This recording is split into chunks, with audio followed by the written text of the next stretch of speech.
kebenaran tersembunyi tentang Iran di dalam Alkitab. Mereka tidak pernah menceritakannya kepadamu. Mereka berkata bahwa sejarah selalu berulang, tetapi terkadang sejarah berbisik sebelum akhirnya mengaum.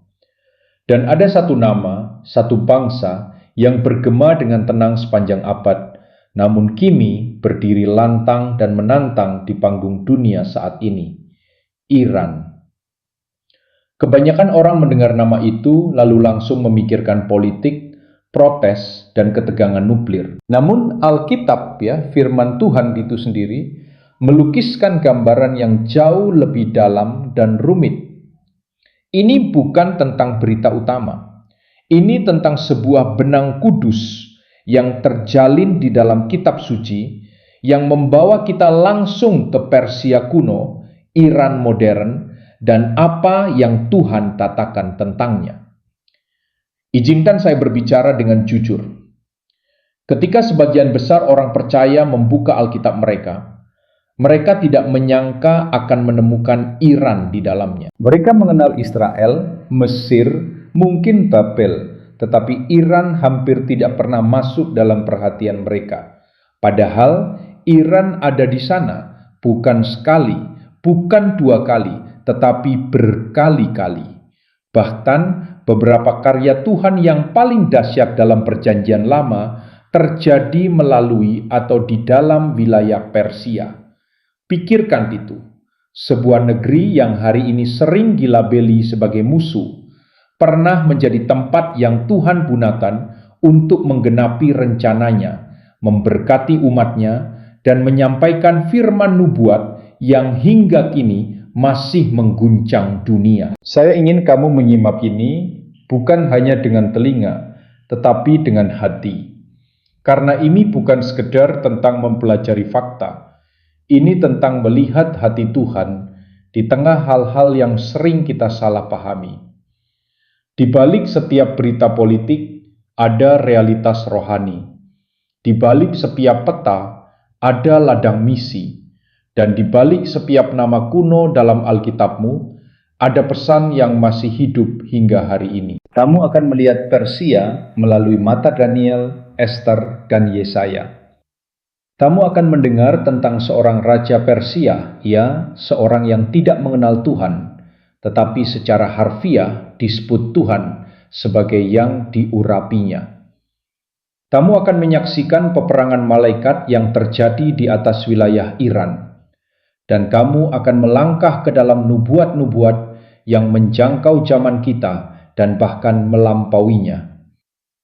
Namun lebih dari itu, kamu akan menemukan denyut hati Yesus bagi bangsa Iran hari ini. Hati yang menangisi mereka, berjuang bagi mereka, dan sedang bergerak di tengah mereka dengan cara-cara yang tidak pernah diberitakan oleh media.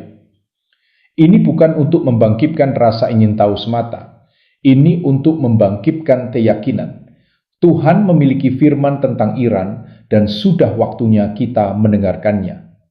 Bukan untuk takut, bukan untuk menghakimi, tetapi untuk memahami, berdoa, dan berdiri dengan takjub melihat bagaimana rencananya melintasi generasi dan batas-batas bangsa. Jadi, mari kita menyelami firman Tuhan bukan dengan prasangka, tetapi dengan pengharapan. Karena kebenaran tersembunyi tentang Iran di dalam Alkitab tidak lagi tersembunyi. Sekarang saatnya untuk melihatnya, mengatakannya, dan membiarkannya mengubah cara kita memandang kitab suci dan dunia di sekitar kita. Yang pertama, Persia, nama kuno Iran di dalam kitab suci. Jauh sebelum nama Iran pernah muncul di peta, Alkitab sudah mengenal negeri ini dengan sangat baik.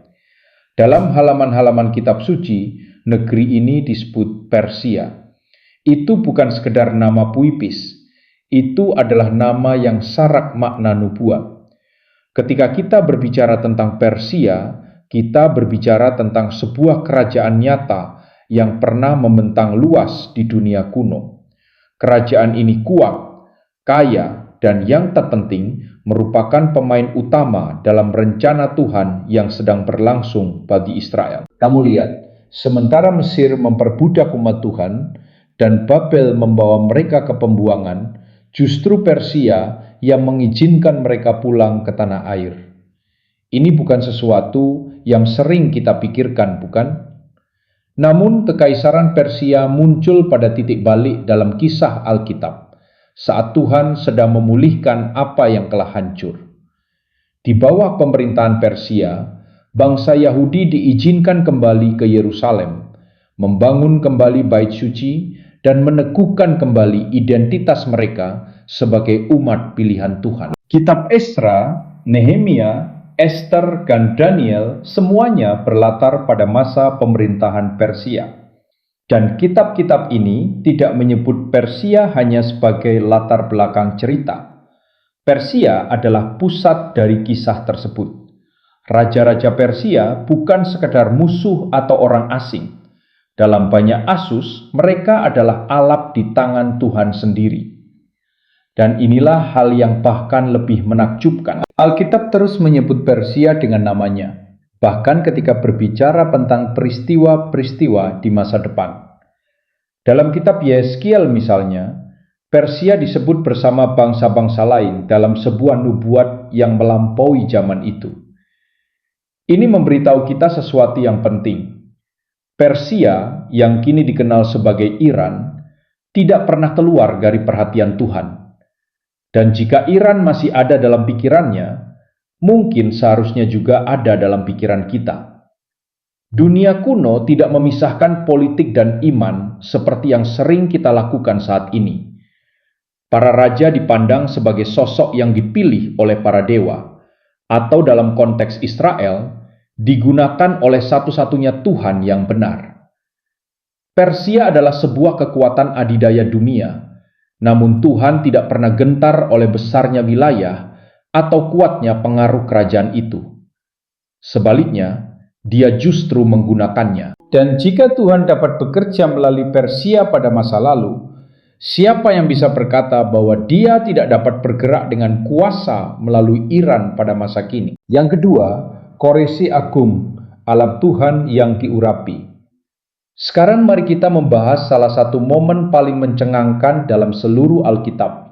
Sebuah momen yang menunjukkan betapa dalamnya keterlibatan Tuhan dalam sejarah dunia, bahkan melalui raja-raja dan kerajaan Tafir, namanya Koreshi Agung. Dia bukan nabi, bukan orang Israel, bahkan bukan penyembah Tuhan Israel. Namun, dalam Yesaya pasal 45, Tuhan menyebutnya sebagai orang yang diurapinya. Renungkan hal itu sejenak. Jauh sebelum Koreshi dilahirkan, Nabi Yesaya oleh Roh Tuhan telah menyebut namanya secara langsung. Ini adalah nubuat yang disampaikan sekitar 150 tahun sebelum Koreshi muncul di panggung sejarah. Bayangkan membuka Alkitab dan membaca tentang seorang pemimpin politik yang disebutkan namanya jauh sebelum bangsanya bahkan menjadi kekuatan besar. Itu bukan kebetulan, itu adalah pengaturan ilahi. Yesaya menulis, "Beginilah firman Tuhan kepada orang yang diurapinya, kepada Koreshi yang tangan kanannya dipegang Tuhan untuk menaklukkan bangsa-bangsa di hadapannya." Tuhan bukan hanya mengenal Koreshi, Dia membangkitkannya untuk tujuan yang sangat spesifik, yaitu membebaskan umatnya. Setelah pembuangan Babel, Koreshi lah yang mengeluarkan dekret yang mengizinkan orang-orang Yahudi kembali ke Yerusalem dan membangun kembali bait suci. Itu bukan sekedar keputusan politik, itu adalah penggenapan nubuat. Dan hal ini menunjukkan sesuatu yang sering kita lupakan. Tuhan dapat memakai siapa saja, dari mana saja, untuk melaksanakan kehendaknya. Bahkan seorang raja Persia yang tidak mengenal Tuhan Israel tetap berada di bawah kendali tangannya yang berdaulat. Dan jangan lewatkan bagian ini. Koreshi tidak bertindak dengan enggan. Dalam kitab Esra, kita membaca perkataannya sendiri. Tuhan, Allah semesta langit, telah memberikan kepadaku semua kerajaan di bumi, dan Dia menugaskanku untuk membangun baginya sebuah rumah di Yerusalem, di Yehuda. Ini adalah seorang raja Persia yang mengakui otoritas Tuhan Israel. Sungguh luar biasa. Mengapa hal ini penting bagi kita hari ini? Karena terlalu sering kita membatasi pekerjaan Tuhan hanya di dalam ruang-ruang Kristen. Namun kisah Koresi mengingatkan kita bahwa Tuhan memerintah atas kerajaan-kerajaan, bukan hanya jemaat. Dia membangkitkan pemimpin-pemimpin bahkan di lingkungan yang sekuler atau bermusuhan untuk menggenapi janjinya. Jika dia bisa bergerak melalui Koresi di Persia, dia juga bisa bergerak melalui para pemimpin dan rakyat Iran. Ini bukan tentang politik, ini tentang pemeliharaan ilahi. Dan Koresi adalah contoh hidup bahwa Tuhan tidak pernah kehabisan pilihan. Tuhan yang sama, yang menyebut nama Koresi jauh sebelumnya, masih terus menyebut nama, menggerakkan hati, dan menulis kisahnya di seluruh peta sejarah manusia. Jadi, jangan pernah mencoret tiran dari harapanmu. Jangan mencoret siapapun. Tangan Tuhan jauh lebih besar daripada batas-batas yang kita buat, dan rencananya sering digenapi di tempat-tempat yang paling tidak kita duga, seperti yang terjadi di Persia kuno. Yang ketiga, Kitab Ester. Penyelamatan ilahi di tanah Persia. Jika kamu pernah meragukan apakah Tuhan hadir ketika segalanya terasa sunyi dan tersembunyi, maka kitab Ester ditulis untukmu. Namun satu hal yang sering terlewatkan dari kisah yang sangat kuat ini adalah lokasi terjadinya peristiwa tersebut. Bukan Yerusalem, bukan Bethlehem, bahkan bukan Babel. Seluruh kisahnya berlangsung di jantung Kekaisaran Persia, di wilayah yang kini kita kenal sebagai Iran modern. Ester bukan hanya seorang ratu yang cantik. Dia adalah seorang buangan Yahudi yang hidup di bawah kekuasaan asing, dikelilingi oleh budaya yang tidak menyembah Tuhannya. Namun Tuhan menempatkannya tepat di dalam istana Raja Ahasiweros untuk sebuah tujuan ilahi. Istana Persia menjadi panggung yang tidak terduga bagi salah satu penyelamatan paling dramatis dalam sejarah Alkitab. Ketika Haman, seorang pejabat tinggi Persia, merencanakan pemusnahan bangsa Yahudi, segalanya tampak hilang. Tidak ada semak yang menyala, tidak ada kunjungan malaikat, tidak ada guntur dari surga. Nama Tuhan bahkan tidak disebutkan satu kali pun dalam kitab Ester. Namun jangan salah, jejak tangannya ada di seluruh cerita itu.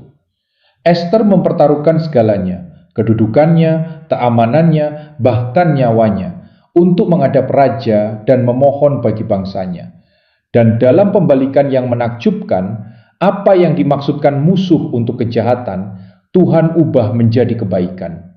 Bangsa Yahudi diselamatkan, Haman binasa, dan umat perjanjian Tuhan tetap hidup. Semua itu terjadi di bawah otoritas seorang raja Persia. Pikirkan hal ini. Di tanah kafir, di bawah kepemimpinan kafir, rencana Tuhan tetap menang. Dia tidak membutuhkan kondisi yang sempurna. Dia hanya membutuhkan hati yang rela. Dan dia menemukannya di dalam diri Ester. Ini bukan sekadar sejarah kuno. Ini adalah sebuah pola nubuat. Saat ini di Iran modern, orang-orang percaya menghadapi tekanan yang luar biasa secara budaya, agama, dan politik. Namun Tuhan masih membangkitkan Ester baru. Orang-orang yang membawa rohnya ke tempat-tempat yang penuh bahaya dan pengaruh. Orang-orang yang berkata, "Jika aku harus binasa, biarlah aku binasa, tetapi tetap berdiri bagi kebenaran dan keselamatan." Orang-orang yang memahami bahwa posisi mereka, penderitaan mereka, dan kesempatan mereka bukanlah kebetulan. Jika Tuhan dapat memakai seorang gadis Yahudi muda di jantung Persia untuk menyelamatkan sebuah bangsa, siapa kita sehingga meragukan apa yang sedang dia lakukan di Iran hari ini? Roh Ester tidak hanya hidup di gulungan-gulungan kuno, tetapi juga di gereja-gereja bawah tanah, pertemuan rahasia, dan keberanian sunyi dari orang-orang percaya Iran masa kini. Dan mungkin, hanya mungkin, Tuhan juga mengundang kamu dan saya untuk menjadi bagian dari kisah yang sama, untuk berdoa syafaat, untuk mendukung, dan untuk percaya. Karena seelam apapun keadaan, Tuhan tidak pernah absen. Bahkan di Persia, bahkan di Iran, bahkan di dalam keheningan, Dia selalu bekerja di balik layar. Yang keempat, Daniel dan raja-raja Persia. Sekarang mari kita beralih dari istana ke nubuat dan masuk ke dalam kehidupan salah satu suara paling mendalam dalam seluruh kitab suci, Daniel. Kamu mungkin mengenal Daniel dari kisah gua singa atau penglihatan-penglihatan dahsyat tentang akhir zaman. Namun yang sering terlupakan adalah bahwa Daniel hidup melewati bangkit dan runtuhnya kerajaan-kerajaan besar. Dan setelah Babel runtuh, Persia mengambil alih. Namun, Daniel tidak dibungkam. Justru beberapa pengalaman rohaninya yang paling kuat terjadi di bawah pemerintahan Persia. Raja-raja Persia seperti Darius dan Koresi bukanlah penguasa kebetulan dalam kisah Daniel. Mereka adalah bagian dari garis waktu Tuhan. Daniel, seorang asing dalam pembuangan, memegang posisi berpengaruh, baik di bawah pemerintahan Babel maupun Persia. Namun disinilah kisahnya menjadi semakin intens. Dalam Daniel pasal 10, kita diberi sebuah pandangan langka ke balik tirai dunia rohani. Daniel telah berdoa dan berpuasa selama 21 hari. Pada hari ke-21, seorang malaikat akhirnya datang dan mengatakan sesuatu yang sangat mengejutkan. Pemimpin kerajaan Persia telah menghalangi aku selama 21 hari. Ini bukan sekedar politik, ini adalah peperangan rohani. Pemimpin Persia yang disebutkan di sini bukanlah manusia. Ia adalah makhluk rohani, sebuah kuasa kegelapan yang ditempatkan atas wilayah Persia. Ini berarti ada roh-roh wilayah, penguasa-penguasa gelap yang memengaruhi daerah dan pemerintahan secara luas. Dan di atas Persia, ada satu kuasa yang cukup kuat untuk menahan seorang utusan malaikat dari surga. Biarkan hal itu meresap ke dalam hatimu. Saat Daniel berdoa di bumi, sebuah peperangan sedang terjadi di surga. Dan alasan mengapa pesan itu tertunda selama 3 minggu adalah karena kuasa gelap atas Persia tidak ingin Daniel menerimanya. Ini memberitahukan kita sesuatu yang sangat penting. Iran bukan hanya titik panas geopolitik. Ia adalah medan pertempuran rohani. Selalu demikian dan akan selalu demikian. Kekuatan kegelapan telah lama berusaha menguasai wilayah ini karena mereka mengetahui signifikansi nubuatnya. Namun inilah kabar baiknya. Malaikat itu tidak datang sendirian. Penghulu malaikat Mikael datang untuk membantu, dan pesan itu akhirnya sampai. Firman Tuhan akan selalu menang. Tidak ada kuasa rohani, tidak ada otoritas kegelapan yang dapat menghentikan apa yang telah Tuhan tetapkan, meskipun mereka akan terus berusaha. Inilah sebabnya mengapa doa bagi Iran sangat penting. Daniel tidak menggulingkan pemerintahan, dia tidak memimpin pasukan, dia berlutut dan berdoa, dan surga terguncang. Hal yang sama berlaku bagi kita. Kita tidak membutuhkan panggung atau mimbar. Kita membutuhkan ketekunan dalam doa, terutama bagi bangsa-bangsa seperti Iran. Jangan pernah meremehkan apa yang terjadi ketika kamu berdoa. Jangan pernah berpikir bahwa doa syafaatmu bagi Iran sia-sia. Ada peperangan rohani yang sedang berkecamuk, sama seperti pada zaman Daniel. Dan doa-doamu mungkin adalah hal yang menerobos perlawanan itu, melepaskan pewahyuan dan kebangunan rohani di sebuah negeri yang telah lama berusaha dibungkam oleh musuh. Yang kelima, Iran dalam nubuat akhir zaman. Ketika orang berbicara tentang akhir zaman, Banyak yang langsung memikirkan kitab Wahyu atau kebangkitan antikristus. Namun, tersembunyi di dalam Perjanjian Lama, terdapat salah satu nubuat akhir zaman yang paling rinci dan menggetarkan. Dan di dalamnya, Persia, yaitu Iran, berada tepat di pusatnya. Mari kita melihat Yehezkiel pasal 38 dan 39. Pasal-pasal ini menggambarkan sebuah peperangan di masa depan yang sering disebut sebagai perang Gog dan Magog. Dalam penglihatan ini, Yehezkiel melihat sebuah koalisi bangsa-bangsa yang bangkit melawan Israel pada hari-hari terakhir. Yang memimpin serangan itu adalah sosok misterius bernama Gog dari tanah Magog. Bersama Gog disebutkan daftar sekutu bangsa-bangsa yang akan bergabung dalam serangan besar terhadap Israel. Dan perhatikan siapa yang disebutkan secara jelas. Persia.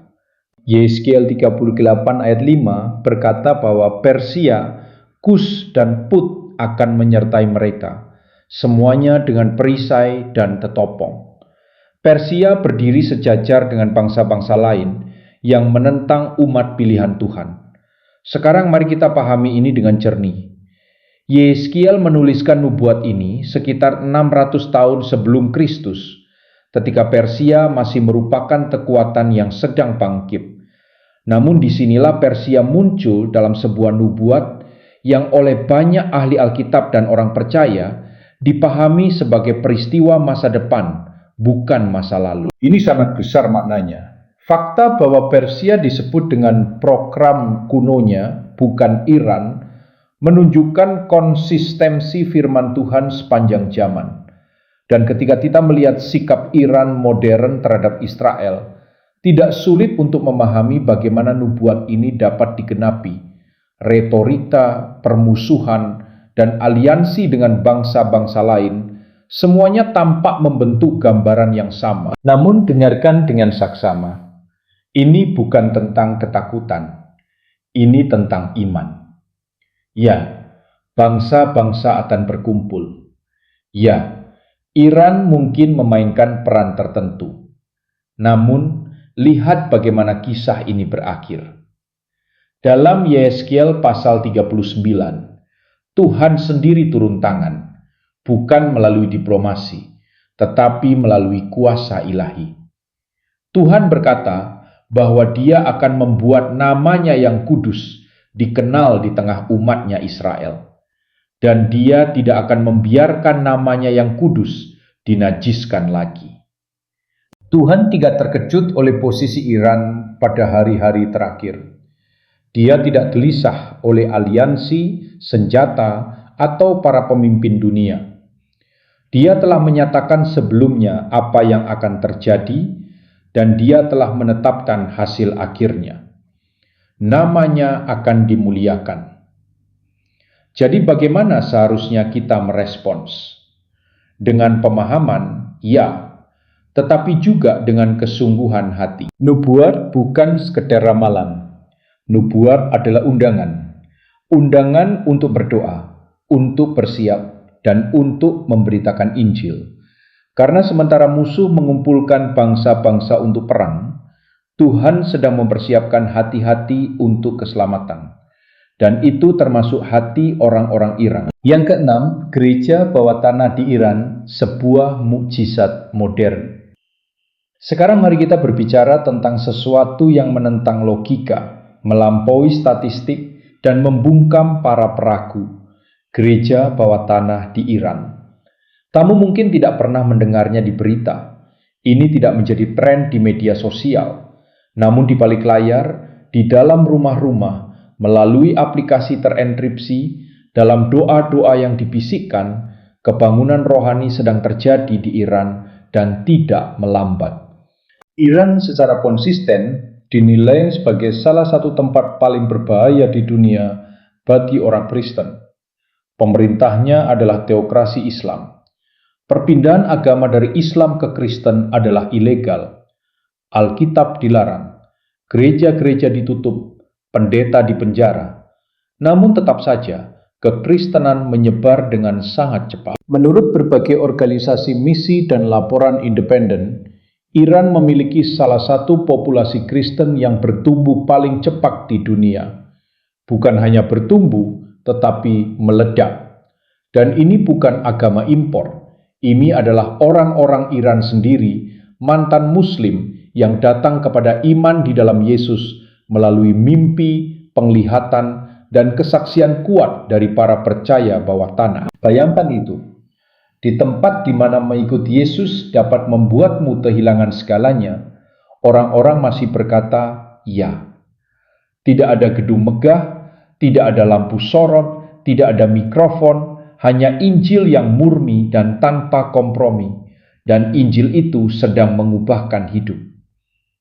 Seorang perempuan mantan Muslim yang menjadi Kristen di Iran pernah berkata bahwa mereka tidak takut akan kematian, mereka takut akan hidup tanpa Yesus. Iman seperti itu seharusnya membangunkan kita.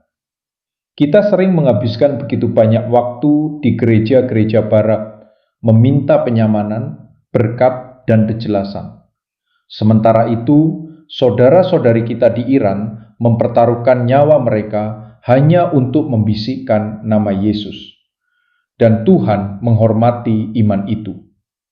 Tuhan menyatakan dirinya secara adikodrati. Dia membangkitkan para pemimpin dari tempat-tempat yang paling tidak terduga.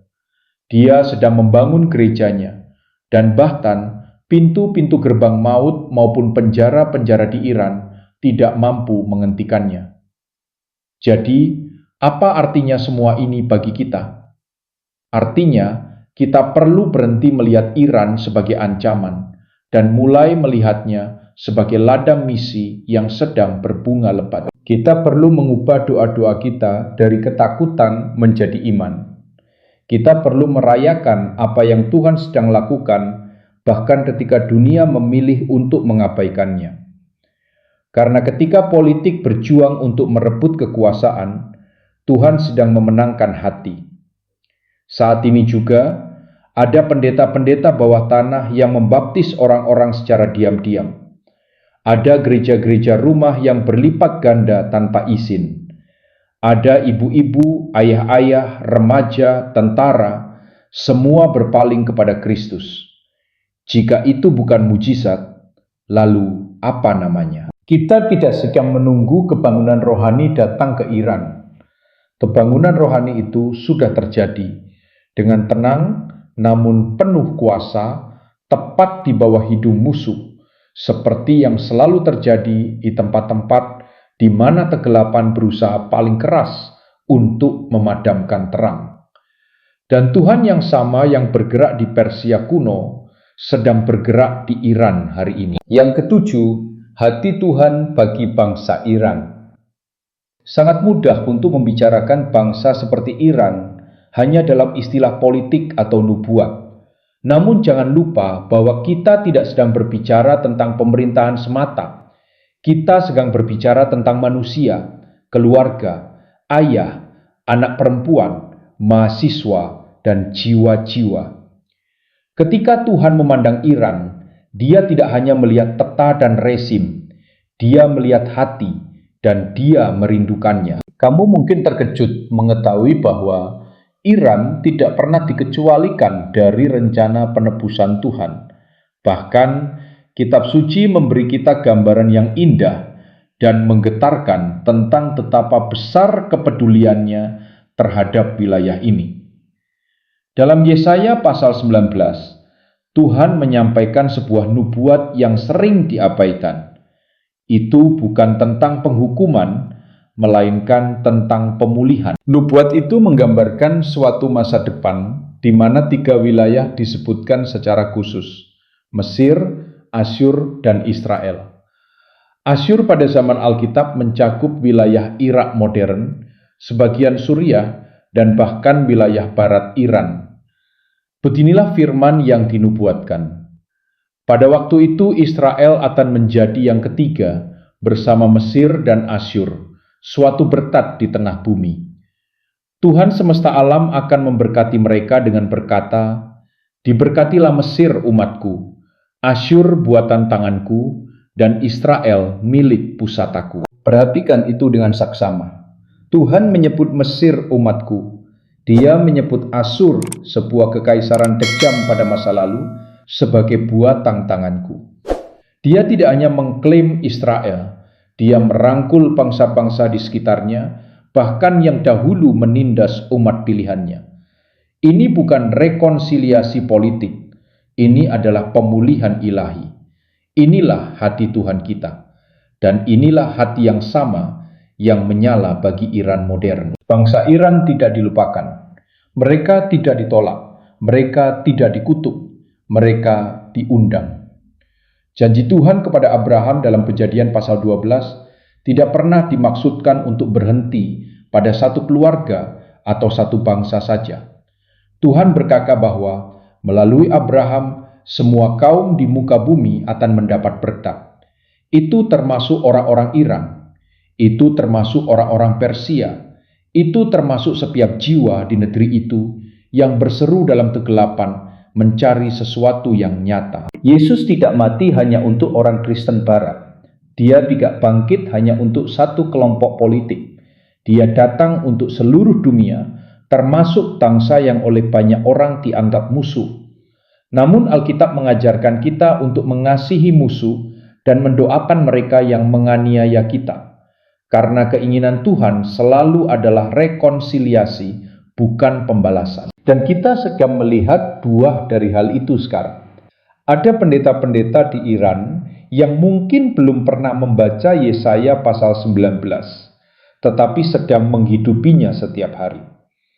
Ada orang-orang percaya muda yang belum pernah menginjakkan kaki di gedung gereja, namun merekalah gereja itu sendiri, penuh roh, berani, dan setia.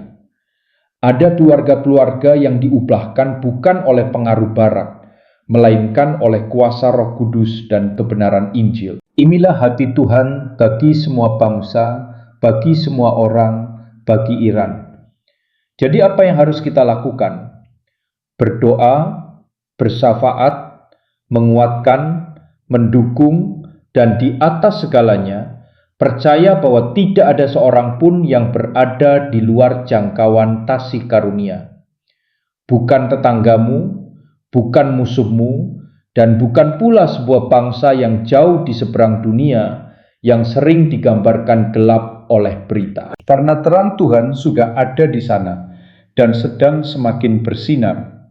Kebenaran ini tidak pernah tersembunyi dari Tuhan. Kita memulai perjalanan ini dengan satu pertanyaan sederhana namun kuat. Apa yang Alkitab katakan tentang Iran? Dan jawabannya, seperti yang telah kamu lihat, sungguh menakjubkan sekaligus menggugah hati. Dari Persia kuno hingga nubuat masa depan. Dari raja dan ratu hingga gereja-gereja tersembunyi. Iran bukanlah catatan kecil yang terlupakan dalam kisah Tuhan. Ia adalah benang yang terjalin dalam firman-Nya, dipakai olehnya, diperebutkan oleh kuasa-kuasa kegelapan, dan dikasihi oleh Sang Pencipta segala sesuatu. Alkitab tidak hanya menyebut Iran, Alkitab menghormati perannya dalam sejarah penebusan. Melalui Koresi, bait suci dibangun kembali. Melalui Ester, sebuah bangsa diselamatkan. Melalui doa-doa Daniel, peperangan surgawi dimenangkan. Dan hari ini, melalui orang-orang percaya Iran yang tidak dikenal namanya, Injil sedang maju dengan cara-cara yang hanya surga dapat ukur sepenuhnya. Maka marilah kita mengubah sudut pandang kita. Iran bukan sekedar berita utama. Iran adalah ladang tuayang, bukan hanya bangsa yang dilanda konflik, tetapi bangsa yang sedang diproses oleh Tuhan. Tuhan sedang bergerak di sana, sama seperti yang selalu Dia lakukan. Dan respon kita seharusnya bukan ketakutan atau ketidakpedulian, melainkan iman. Iman bahwa Tuhan masih memakai tempat-tempat yang paling tidak terduga. Iman bahwa rencana musuh tidak pernah menjadi kata terakhir. Iman bahwa kebangunan rohani bukan hanya akan datang, tetapi sedang terjadi sekarang.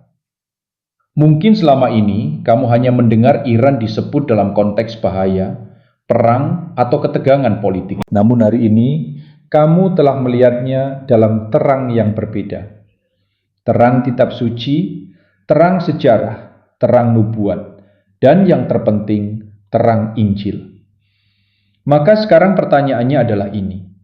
Apa yang akan kamu lakukan dengan kebenaran ini? Apakah kamu akan berdoa bagi gereja bawah tanah di Iran?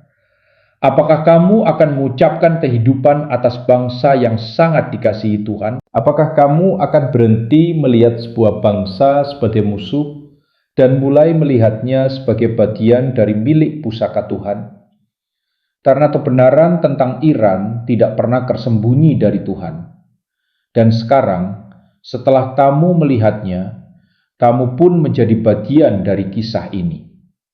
Mari kita mengasihi, mari kita berdoa, mari kita percaya, karena Persia mungkin kuno, tetapi tangan Tuhan atas Iran hidup dan tidak terbendung.